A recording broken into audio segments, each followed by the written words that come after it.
Fala, abençoado e abençoada, cabelo de pano e cabeça de pano de prato. Mentira, você tem a mente de Cristo.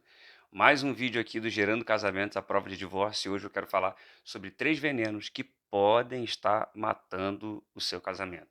Então, eu quero aqui analisar, lógico, como sempre, eu gosto de analisar a vida de Adão e Eva, porque para mim foi o primeiro casal, e que é um modelo para a gente. Não depois que pecaram, né? Mas o modelo, aquilo ali era um modelo de Deus para o nosso casamento, que o homem e a mulher vivessem o céu na terra, num ambiente onde tudo funcionava perfeitamente bem. Então, eu quero analisar o que aconteceu com eles e que também pode estar acontecendo no seu casamento, no meu casamento, que a gente precisa ficar ligadão. Olha só, o primeiro veneno é o esconderijo. Quando o homem e a mulher eles pecaram, eles se esconderam. E você já percebeu que na nossa vida sempre tem uma coisinha que a gente gosta de esconder? Sempre. A gente quer, às vezes, nos esconder das responsabilidades. Anotei aqui, ó. A gente muitas vezes quer se esconder, esconder os nossos erros, os nossos defeitos, as nossas mágoas e às vezes até as nossas vontades. A gente quer esconder. Então, eu quero analisar isso aqui com vocês. Primeira a sensação ou a primeira atitude que Adão tomou depois que ele pecou foi tirar uma folha da figueira para fazer para ele um avental. Ele quis esconder o seu erro, o seu defeito com folhas de figueira. Então, quando você vê uma pintura lá de Adão e Eva, você percebe que a, a, o órgão genital dele, a intimidade dele está escondido e da mulher também. Só que ali a Bíblia, no original, fala que é um avental. Você já percebeu que o avental ele só está para frente, não está para trás? Então tem gente assim, que quando ele está escondendo alguma coisa, ele só está para frente, não está para trás. Então as pessoas são assim. Às vezes pela frente é uma coisa, mas por trás é outra. Você entende? Então não adianta maquiar, não adianta esconder. Por isso que Deus desce no jardim, ele sacrifica um animal e da pele desse animal ele faz uma roupa para Adão e outra para Eva. Deus está dizendo assim: olha, folha de figueira só serve para esconder o pecado, mas para sarar o pecado tem que ter sacrifício. Eita, que essa foi forte, ó. Então Deus já estava apontando com esse sacrifício, com o sacrifício desse animal, que lá na frente o filho dele, o cordeiro, seria sacrificado para resolver o pecado de uma vez por todas. Porque não adianta a gente ficar escondendo. O que você quer dizer com isso? No casamento, a gente gosta de esconder. A gente gosta de esconder do outro algumas coisas. Então, só para você ter uma ideia, o culto de Adão era cultivar a terra. Então, enquanto ele estava cultivando a terra, ele estava cultuando a Deus, porque o culto vem de cultivo. É por isso que a gente precisa cultivar a nossa casa. A tua casa, o teu lar, é um jardim. Os seus filhos são sementes que você semeou nessa terra. É como uma árvore, a Bíblia compara a gente o tempo inteiro com a árvore. Salmo 128, se eu não me engano, diz que quando nós somos tementes ao Senhor e andamos nos seus caminhos, os nossos filhos serão como a oliveira. Entende? Então a Bíblia está sempre comparando os nossos filhos com a nossa semente, porque sêmen é semente. E a gente precisa cuidar desse jardim. Então quem somos nós? Nós somos jardineiros que precisamos cuidar desse ambiente, desse jardim, certo? Quando Adão ele peca e ele faz uma folha de figueira para esconder o seu pecado, Deus desce. Por que Deus desce? Porque senão Adão ia continuar cultivando com o pecado escondido. Ele ia continuar cultuando com o pecado escondido. E esse é o problema. A gente está vivendo a nossa vida, a gente está cultuando, a gente está levando o nosso ministério, a gente está frequentando a igreja, a gente está desempenhando o nosso ministério com o pecado escondido. E pecado não foi feito para ser escondido, pecado foi feito para ser revelado, foi feito para ser confessado. Entende? É por isso que a Bíblia diz: aquele que confessa e deixa, alcança a misericórdia. Então é necessário a gente confessar e não esconder. E quando eu digo em relação a esconder, eu não estou apenas aqui falando de pecado, de erro, de defeito. Não é isso.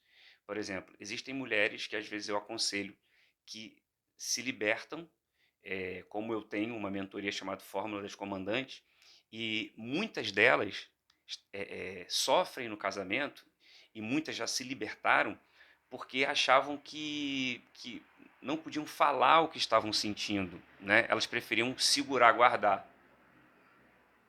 Calma aí, gente, que eu estou no quarto que é próximo à rua aqui, então passa. Ó, casamento é assim, às vezes é uma turbulência terrível, né?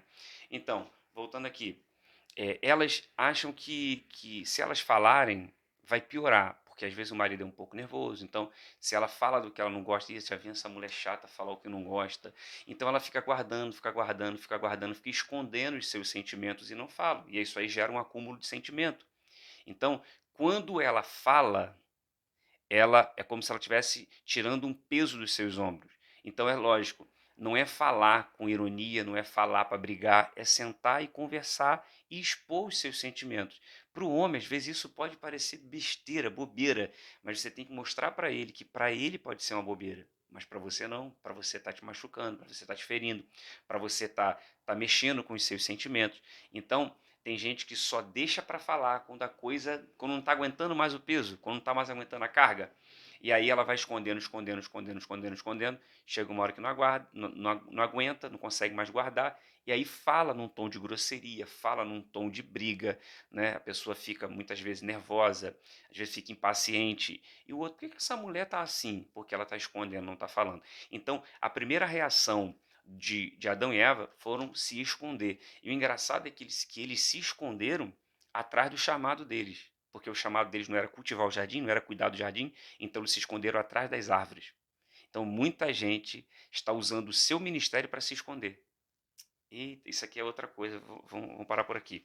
Olha só, segundo motivo, o segundo veneno, primeiro é se esconder, não tem que se esconder. E isso aí você deixa a sua cabeça viajar, porque senão o vídeo vai ficar muito grande.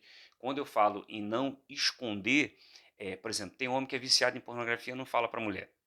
Tem homem que tá sendo atraído sentimentalmente por uma mulher do trabalho e ele não fala para a mulher. A mulher tem que ser madura para entender isso. O homem tem que falar, o homem tem que desabafar. É o que eu já ouvi dizer, né? Alguém falou essa frase, que é melhor você contar uma tentação do que você ter que confessar um pecado, entende? Então, sejam parceiros.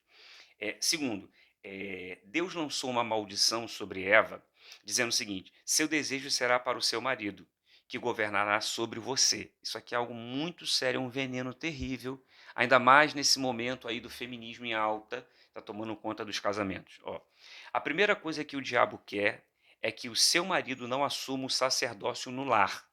Então, olha isso aqui. A palavra desejo se refere ao desejo por poder. Então a Bíblia diz: olha, o que eu li aqui? Seu desejo será para o seu marido. Ó, Jimmy Evans, que é um cara que fala sobre casamento de uma forma incrível, ele diz assim: ó, ele diz que naquele momento, ou que seja, no momento em que Deus amaldiçoou a mulher, dizendo que ela estaria sob o domínio do homem, daquele momento em diante, a mulher desejaria controlar o homem. Então existe de forma inconsciente um desejo de um domínio sobre o homem, de governar no lugar do homem. Existem lares desconfigurados, lares que não estão funcionando da forma que Deus gostaria, ou até mesmo da forma que você gostaria, porque a mulher tem tentado tomar o governo do homem. O homem é o sacerdote, você sabe. E o que a mulher sábia, precisa fazer? A mulher sábia precisa incentivar o homem a assumir esse lugar. Porque tem homens que você sabe que não assume. Tem homens que você sabe que ele muitas vezes até entrega essa responsabilidade na mão da mulher. E a gente sabe que para o lar funcionar, para a gente ter uma família de sucesso, a gente precisa que o homem assuma essa posição. A posição de sacerdote, a posição de jardineiro, porque muitas vezes a mulher ela quer tomar o cajado e o governo da mão do homem. A família depende que o homem assuma esse lugar. Seus filhos precisam que o seu marido assuma esse lugar, porque se ele não assumir, é, o destino dos seus filhos estão comprometidos. Você percebe? Eu falei aqui, ainda aqui nesse vídeo, eu disse que o Salmo 128, se o homem for temente, e se está falando do homem, se o homem for temente ao Senhor, e se o homem andar nos seus caminhos, obedecer os seus mandamentos, a Bíblia diz que a mulher será como uma videira frutífera e o seu filho como uma oliveira. Você entende? Então, olha como que a organização do lar, olha como que o destino do lar, como que a fluidez dessa família depende desse homem, depende desse sacerdote, entende? Então, a mulher, muitas vezes, quando ela assume o lugar do homem, ela está governando com a cabeça descoberta. Isso aqui é muito sério, porque Paulo diz lá em Efésios 5, ele fala que a mulher é o corpo e o homem é o cabeça. Então quem é o homem? O homem é o cabeça da mulher. Assim como eu não posso assumir o lugar da cabeça que é Cristo, a mulher não pode assumir o lugar da cabeça que é o marido. Então, quando a mulher ela governa sem a autoridade do marido, ela está governando com a cabeça descoberta. E isso é seríssimo, isso é sério demais. A mulher e o homem, eles são um só. Ontem eu preguei e no início da mensagem para a família eu falei sobre isso. Eu falei, eu não estou aqui no altar sozinho. A minha esposa está no altar comigo. Ela estava lá embaixo sentada, mas ela estava no altar comigo, porque eu não posso governar sem o corpo, porque a mulher edifica. Por que a mulher é o corpo e o homem é o cabeça? Porque a mulher, a Bíblia diz que ela edifica. Edificar é construir a partir de uma base. Então a mulher é as mãos, ela edifica. Entende? O homem sem a mulher ao lado, ele não consegue progredir, ele não consegue crescer. Dizem que por trás de um grande homem tem uma grande mulher. Não, ao lado de um grande homem existe uma mulher que está edificando, uma mulher que está fazendo a coisa acontecer. Porque eu costumo dizer isso. Eu digo que a diferença entre o homem e a mulher não é simplesmente o órgão genital. A diferença entre o homem e a mulher é o útero. A mulher tem útero, a mulher tem a capacidade de reproduzir, de fazer a coisa acontecer. Então o Senhor falou para Adão: crescer e multiplicai-vos com Eva. Você vai semear em Eva. O homem ele tem o sêmen. Sêmen é semente. Então ele semeia na mulher e a mulher que reproduz, a mulher que faz o negócio acontecer. Então, você, minha irmã, precisa entender que o seu marido é o cabeça, seu marido é o sacerdote. Isso não significa dizer que que, que tudo que ele mandar você vai fazer. Não, não é isso. Se Deus quisesse isso, ele não faria de você uma mulher, ele faria de você um robô. Então você pode falar, você pode discordar, mas tudo em amor, tudo em parceria, tudo para apontar um lugar para onde vocês precisam chegar. Entendeu? Então, não tome o cajado do seu marido, entenda que no casamento você é a igreja e ele é Cristo. Entende? Então, você tem que pensar assim, ó, como Jesus gostaria que a igreja o servisse. Por isso que Paulo diz, no próprio capítulo 5 de Efésios, ele diz que a mulher tem que ser submissa ao marido como ao Senhor. Então você se submete ao seu marido como ao Senhor, porque a mulher representa a igreja. Então qual é o segundo veneno? O segundo veneno é a maldição da mulher tentar dominar sobre o homem, da mulher tentar tirar o homem do lugar de governo, do lugar de sacerdote. Terceiro veneno, transferência de culpa. O que aconteceu depois que eles pecaram? Deus chegou a Adão, o que foi? Falou, foi a mulher que o Senhor me deu. Ou seja, não tem nada a ver com isso. A culpa não é minha, a culpa é dela. Aí o Senhor foi na mulher. Eva, o que foi que aconteceu? Ela falou, foi a serpente que me enganou. Então parece que depois que o homem pecou, ele se tornou especialista em transferir a culpa. A culpa nunca é minha, a culpa é do outro, porque a gente se tornou mestre nisso. Você pode perceber que quando você senta com um casal, e eles vão ali contar as suas histórias, né? Contar o porquê que estão vivendo aquela crise, o homem ele vai sempre apontar, não, ela faz isso, ela faz isso, ela faz isso, ela é assim, ela é assada, ela é assim, ela é assada. Ou seja, o problema do casamento é porque ela é assim.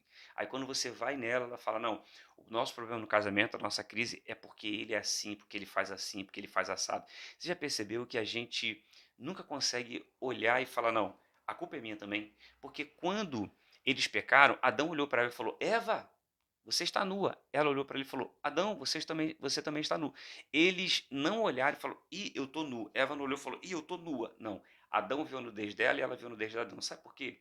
Porque quando a gente está errado, dificilmente a gente abaixa a cabeça para perceber que eu estou nu. Não, eu prefiro ver a nudez do outro. Então, o terceiro veneno que tem matado alguns casamentos é a transferência de culpa. Então, pare um pouquinho, olhe para você, olhe para a sua história familiar, sabe? Olha a bagagem, a carga que você trouxe, olha a visão de mundo que você tem, que você construiu a partir da sua família de origem. Você entende? Então, perceba a sua culpa nessa relação. Você percebe que a Bíblia diz que Eva comeu do fruto e depois levou para Adão. E quando Deus desceu, Deus foi lá em Adão e falou: Adão, o que aconteceu? Porque Adão é o sacerdote. Então a gente precisa entender que se minha mulher não é uma videira frutífera, talvez é porque eu não temo o Senhor e não obedeço a sua palavra. Se os nossos filhos não são como oliveiras, é porque talvez eu não estou sendo temente ao Senhor e nem obedecendo a sua palavra. Então, se você for perceber, o judeu, ele era 100%, ele era 100% responsável pelas atitudes dos seus filhos. entende? Ah, o meu filho não seguiu a religião judaica. Ah, é porque ele tem o livre-arbítrio. Não tem essa. Porque o filho, com 7 anos de idade, ele não frequentava a igreja até os 7 anos. Com 7 anos, ele aprendia toda a Torá em casa. Ele gravava tudo, porque os pais tinham um compromisso de ensiná-los. Com 7 anos, eles iam para a igreja, né? Pela primeira vez. Mas quando eles chegavam lá, eles já sabiam tudo de Bíblia. Eles já sabiam tudo da lei. Eles já sabiam tudo da religião, entende? Então a gente não pode culpar a nossa esposa, a gente não pode culpar os nossos filhos, a gente não pode culpar o marido. A gente precisa olhar para dentro e entender o que é a minha culpa, o que eu preciso fazer para melhorar, entende? Então, ó, é abaixar a cabeça e perceber, eu estou nu. Tá bom, gente? Esse foi um vídeo, mais um vídeo do Gerando Casamentos à Prova de Divórcio. Espero que você tenha gostado, aprendido. Então, que esses 3 venenos sejam extirpados da sua casa, expulsos dessa relação, para que tudo possa fluir na mais perfeita paz. Tamo junto, pelo rei, pelo reino. Até o próximo vídeo. Valeu!